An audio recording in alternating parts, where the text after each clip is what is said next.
In my last congregation, I always used to start every service that I led by saying, "You have nowhere to be but here right now. This is the only place that you need to be." And Marilee Holiday has commissioned this gorgeous piece of artwork out in the lobby, actually, that every day when I walk by and read the poem that inspired it, it reminds me of those words. And so I couldn't think of a better way to start today's worship as we remember that there is nowhere else but here we need to be. It comes to us from David Wagoner. Stand still. The trees ahead and the bushes beside you are not lost. Wherever you are is called here, and you must treat it as a powerful stranger. You must ask permission to know it and be known. The forest breathes. Listen, it answers.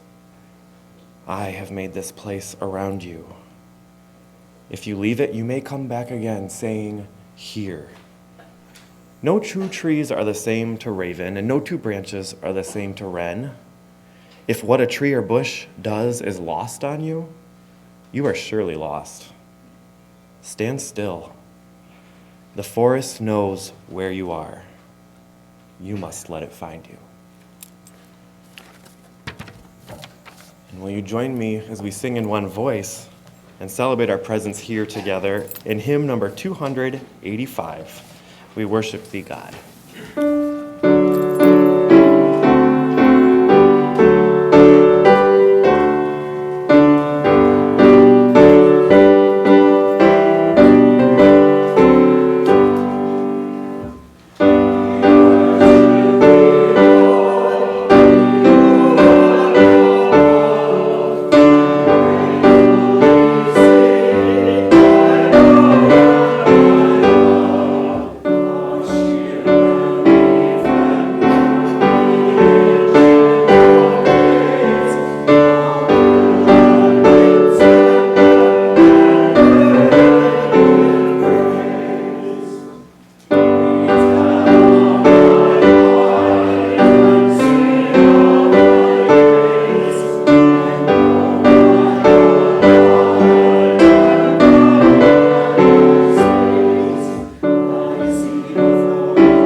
with you. You may be seated and make yourselves comfortable.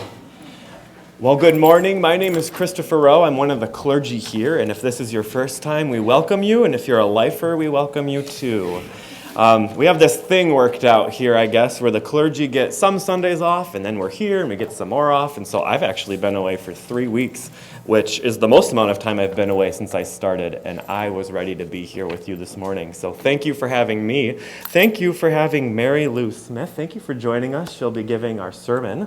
Thank you to Margie Peterson. I always do that. Margie Peterson for all of the beautiful music. I invite you to join me in the responsive invocation, which can be found in the bulletin. Hold fast to dreams. For if dreams die, life is a broken-winged bird that cannot fly. Hold fast to dreams. For when dreams go, life is a barren field. frozen with snow.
Thank you so much, Dylan.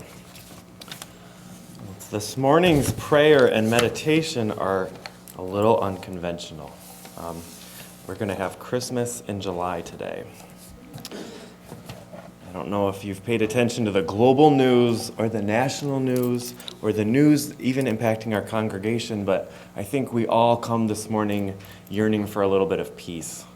And there's a poem I love at Christmas from Maya Angelou that talks about peace, and we actually used it at Christmas Eve. And often I used to be cynical of why is the Christmas Eve service so big and the rest of the year feels so flat compared to it. But I think it's because the message and the hope and this idea of peace really is supposed to carry us through year over year. And so we're going to have Christmas in July, and we're going to revisit that poem as our prayer this morning. And so I invite you to make space in your heart for peace as we hear her words.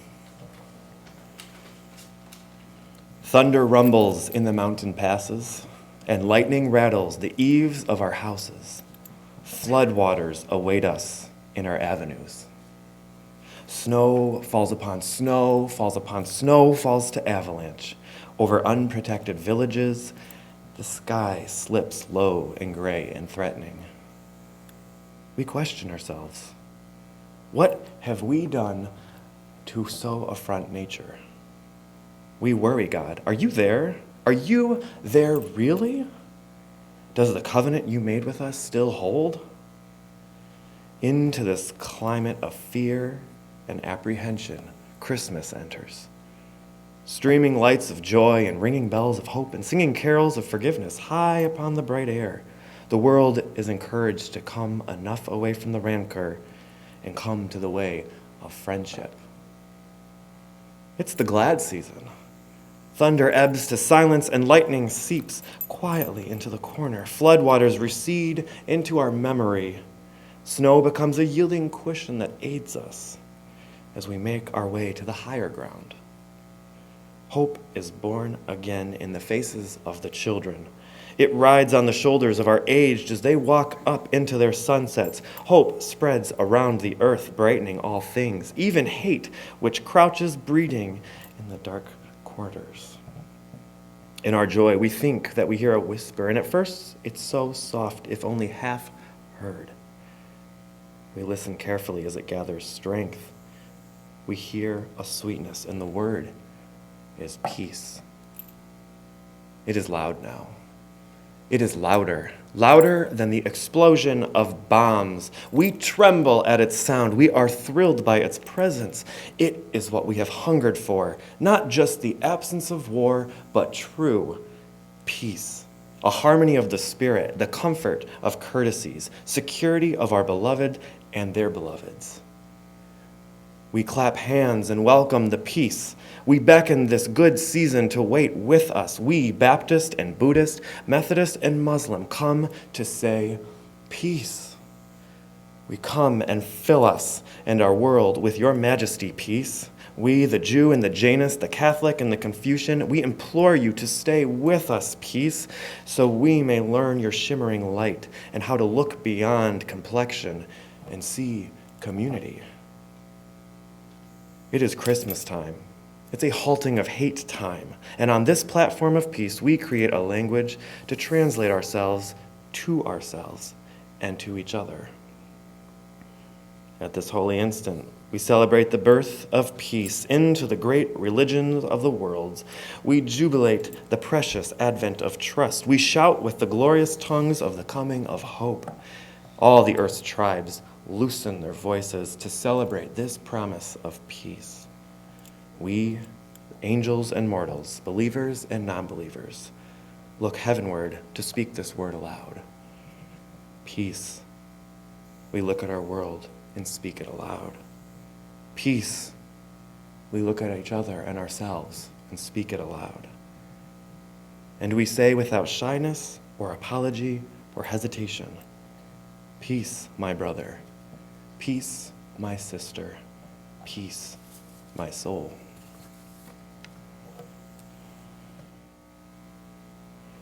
May we all be so fortunate to live with this deep sense of peace and share it with one another. Amen. Well, peace is not a foreign concept to Fountain Street Church, nor is love or the pursuit for justice. And we do this in a plethora of ways through ministries and programs. And we also do this through the ingathering and the sharing of our gifts week after week. I guess I could do the math 150 times 52, but I can't. Well, it'd be more than that. It'd be multiple services. And so you get the idea. Imagine how many times we've actually implored this idea of love and justice and peace and gathered our gifts to then share them again. And that's one of the practices we do when we're rooted in the here and now together. And we're about to do that. And it's always important to share that half of our gifts stay here so that we can continue to nurture these programs and continue our legacy for another 150 years and then another 150 years. And half of it is actually sent directly back into the community to these organizations that strive for love and justice and peace in West Michigan and sometimes abroad. And so with that spirit, we're now going to take the offering.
This reading is entitled A Litany of Restoration. You will also find a copy of it at the top of your order of service.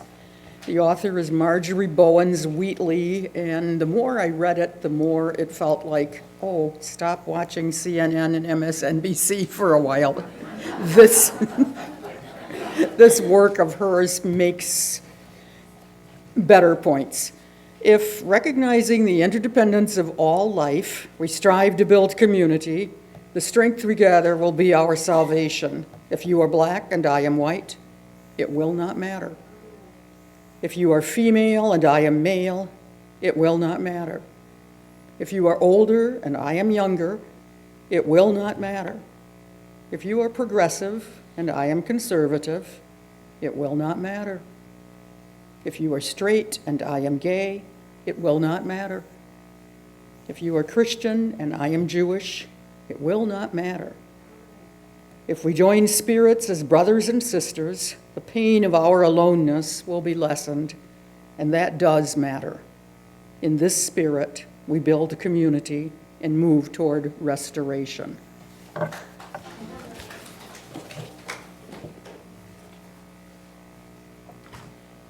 Music.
It's been 17 years since I delivered my first summer sermon from this same spot to a congregation of Fountain Streeters trying to recover from a year of more staff upheaval than I care to describe. In search of a possible path out of that upheaval, I even resorted to borrowing musical theater lyrics from Into the Woods, and I held up big cards bearing succinct mottos to live by. One motto is still in use, and I quote, "Don't assume anything." Probably more useful in today's world than back in 2002. Please repeat it as needed. In this significant Fountain Street Church anniversary year, it's been more important for me to skip the mottos and use sermon number 5 today for recalling little flashes of memory from my early connections to this place. Ever since we started thinking about 150 years worth of Fountain Street, these little memory snippets have been popping up often. Now, my introduction to this church took place when I was 9 years old. I had been baptized as an Episcopalian, the Smith family's longtime denomination. I have the certificate to verify that it was the Reverend John Burgess, my godfather, who sprinkled the holy water. After my parents separated amicably, I attended Messiah Baptist, my mother's family church. My best friend and neighbor, Valida, shared my attitude toward busy church. Way too much loud preaching and singing and not enough for kids to enjoy. My gratitude forever goes to her parents, Carl and Mary Thomason, who were choir members here for a long, long time. Her dad had discovered Fountain Street and suggested it might be a good match for two very curious, outspoken kids like us. It worked. I've been here ever since.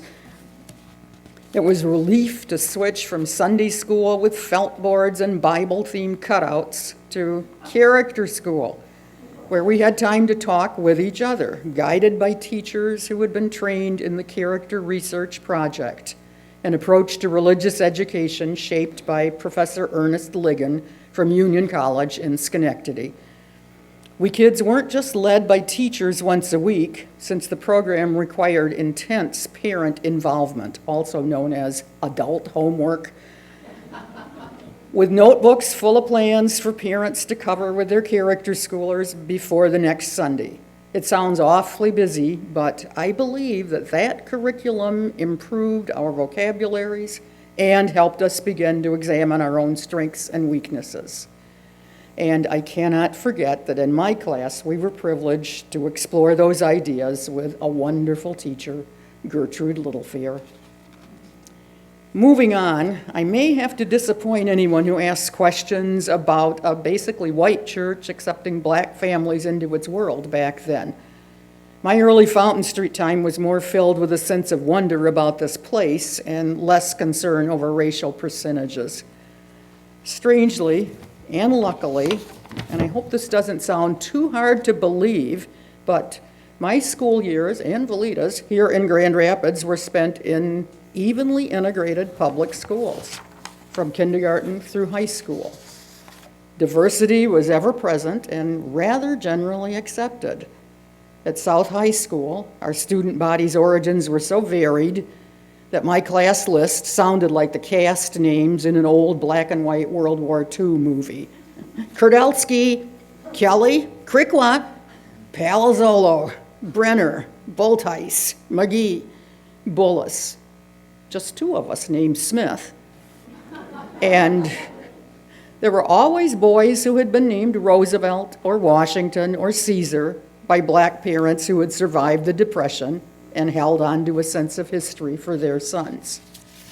I'll stop for one telling historical note.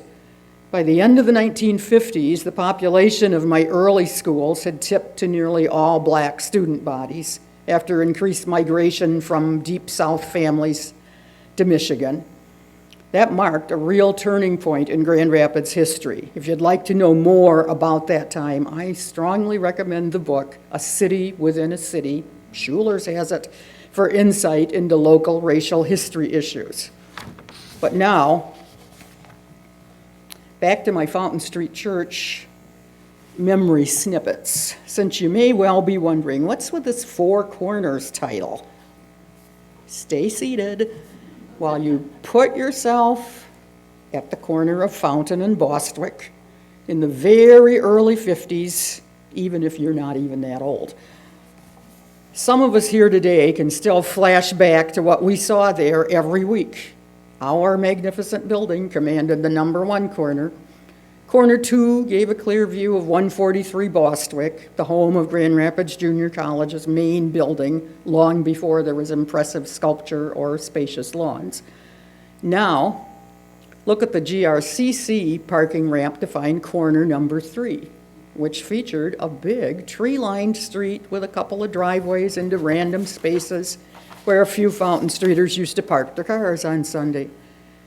Then look for corner number 4, a favorite of mine. It held the First Pilgrim Tabernacle, a small church as suitable for a New England town as our Byzantine Romanesque showplace was for corner number 1. That little church remained there till 1959, becoming the location for the Michigan room of the Grand Rapids Public Library. Feel free to say, huh? I did, yes. The building disappeared, the church disappeared when library expansion plans took over corner 4. So the math now says 3 corners gone, while 1 still held forth. In the space where a lot of my personal growth happened with each new Fountain Street experience. From here on, the snippets will be in listed categories, which have been shrunk a bit. Feel free to share a memory snippet of your own after the service ends. But let me start with junior choir. Up in the choir room as kids, first meeting that puzzling man with the North Carolina drawl, Beverly Howerton, and Chuck Birch, who both set a foundation for musical growth that has lasted into the 21st century for many of us. Add in Fountain Club. It was intimidating in my rookie years. It was a motivating factor for personal decisions as I grew. It was full of more intense interaction than in other groups, and it was a provider of perpetual laughs available from creative and very clever, long-recalled members. Now add the families. A store of friendliness and generosity came to us from parents of Fountain Street friends. So many mothers volunteered up. Let me repeat that. It was the 50s. So many mothers volunteered their time for one of us or all of us in Fountain Club. And from some of those same families, you may still encounter these surnames even today. Palmer, Kenzel, Larkin, Chamberlain, 2 sisters, Bachman, and more. They are in a permanent place on the Fountain Street timeline.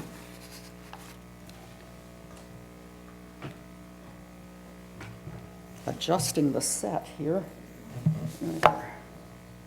And here's a staff snippet, again applied in the teen years. A number of us found new paths to pursue because of the leadership of John H. Bowers, Jack to most of us. He had the ability to pinpoint our individual interests, which turned me toward better reading matter, writing and publishing my own works, and attending my very first Broadway play on our trip to New York. All that plus a sense of humor and Evie on our side too. Of course, there must be a Duncan Littlefair memory snippet too. My mother was such a big fan of Duncan's sermons that she collected new copies of them each Sunday from that big display and pay stand that used to be in the narthex. I confess I caught up later when I was old enough to stop thinking of Duncan as the strict father of his eldest daughter, Margot, who was an age mate of mine. If you knew her, she was a teenager with strong opinions. The building itself is the biggest snippet of memory for us old kids. The sanctuary, also known as the big church, overwhelmed us when we first took part in a service there. From a balcony vantage point, it became the space where I could sit and never be bored, and my eyes could follow multiple designs on the overhead beams, uncounted spaces in the rose window, and then look straight at the east and west angels above the balcony doors. I hope some of you have played that game too, especially if you add in the chancel table's complex carvings and Jesus way, way up there under the big arch. And now, for those who arrived after the 60s or into the 90s, there are a few unknown territory snippets. Did you know there was once a full-size stage cut into the east wall of the social hall? Way back then, the hall was just called the dining room, a site for countless banquets and catered private dinners served by some fountain clubbers whose finesse guaranteed they wouldn't be seeking future employment in food service. The line, "I just dropped a piece of pie in a man's pocket," sometimes figured in.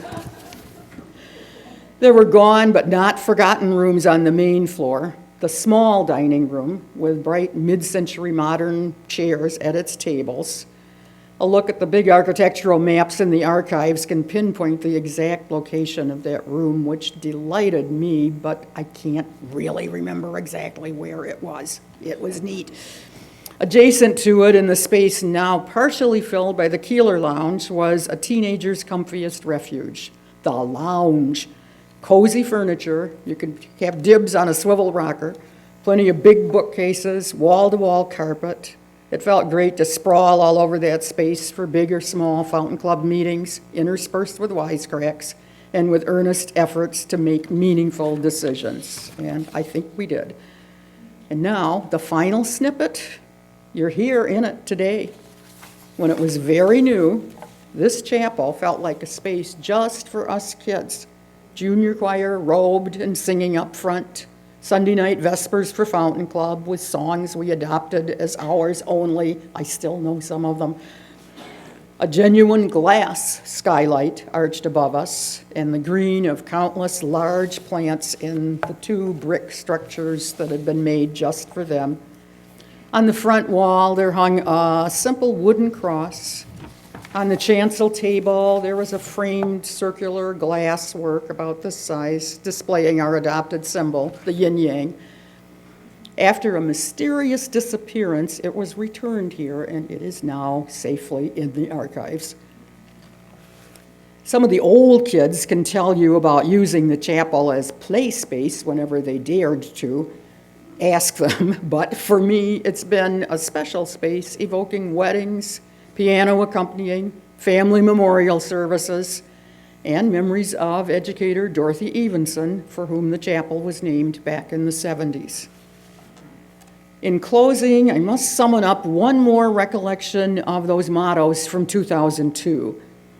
In the midst of all the turmoil back then, an old musical friend of Fountain Street just stated 3 simple words: "It's your church."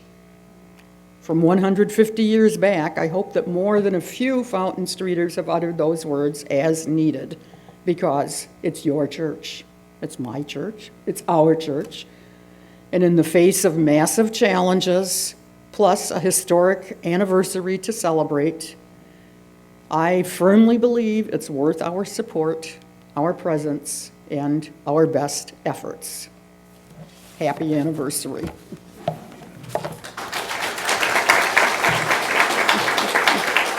Thank you.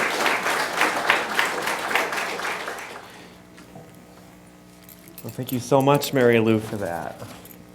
I said to Mary Lou that this has kind of been the theme of the summer, is these storytellings, and it's almost, and this is my first summer here, and it's almost like a crash course in Fountain Street, and they could have given me this 9 months ago, and I would have been set to go. So it's been a real treasure to be here. So thank you. Will you please join me in one voice as we sing hymn number 203, a familiar tune, "All Creatures of Earth and Sky."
And as you go forth this morning and into the week until we meet again, hear these words from our hymnal that I think are pretty apropos to our own community.